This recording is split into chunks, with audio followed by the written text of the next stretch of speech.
Let me show you how to delete your watch history on Instagram. Now, a brand new feature is the watch history on Instagram. You can always select all of the videos that you've watched and delete that history. I'll show you how to do it, but first, hit that subscribe button down below. It really helps me out. Thanks, guys. Now, the first thing you need to do, of course, is open up the Instagram app. On your iPhone or Android, it works the exact same.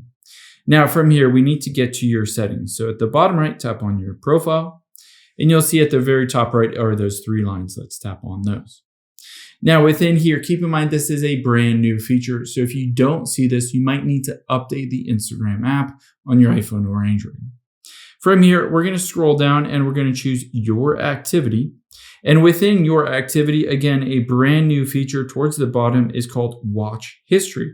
Just tap on that. Keep in mind they are still rolling this out, so you might not have it. Again, update your app if you don't.